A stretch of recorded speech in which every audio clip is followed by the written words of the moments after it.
আগের ভিডিওতে তোমরা দেখেছো যে আমরা ট্রেন থেকে নেমে কিন্তু সোজা চলে গিয়েছিলাম সমুদ্রে স্নান করতে। স্নান করে হোটেলে এসে ফ্রেশ হয়ে নিয়ে আমরা কিন্তু সোজা চলে গিয়েছিলাম পুজো দিতে। আমাকে যারা জিজ্ঞাসা করেছিলে কিভাবে পুজো দিতে হয়, এই ভিডিওতে কিন্তু আমি সমস্তটা আমরা বলে এই দেবো। মুহূর্তে পুরীর জগন্নাথ মন্দিরে আছি, পরে প্রবেশ করব।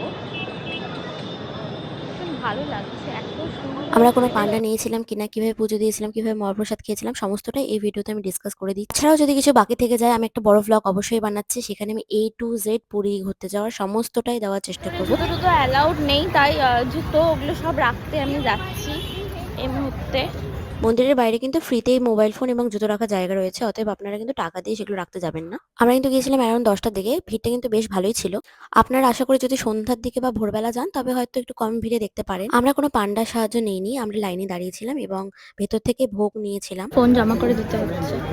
আপনারা 100 টাকা করে ভোগ পেয়ে যাবেন বাইরে বা ভেতরে, যে কোনো এক জায়গা থেকে 100 টাকা দিয়ে ভোগ কিনে নেবেন। তবে আপনাদের সাথে যদি কোনো বৃদ্ধ মানুষ থাকে তবে হয়তো পান্ডা সাহায্য নিলে আপনাদের সুবিধা হতে পারে। দুপুরবেলা কিন্তু মহাপ্রসাদ 100 টাকা দিয়ে দুপুর দুটোয় ফ্রেশ ভোগ নামে এবং সেটা 100 টাকা দিয়ে বিতরিত হয়, সেটা কিন্তু একদমই মহাপ্রসাদ। পান্ডার কাছ থেকে নিলে হয়তো প্রাইসটা বেশি পড়ে আর আইটেমটাও আরো বেশি পাওয়া যায়, সেক্ষেত্রে দামটা বেশি পড়ে। পরিচিত কোনো পান্ডা থাকলে অবশ্যই তাদের সাথে যোগাযোগ করবেন, সেখানে কিন্তু বেশ অসাধু পান্ডারাও রয়েছে, তো আপনারা সেই দিক থেকে সাবধানে থাকবেন। আমরা কিন্তু কোনো পান্ডার সাহায্য ছাড়াই খুব ভালোভাবে সুষ্ঠুভাবে প্রপার দর্শন করতে পেরেছি। এরপরেও যদি কোনো কোয়ারিজ থেকে থাকে তবে আমাকে অবশ্যই কমেন্টে জানান, আমি বড় ভ্লগে সেগুলো দেওয়ার চেষ্টা করবো। জয় জগন্নাথ।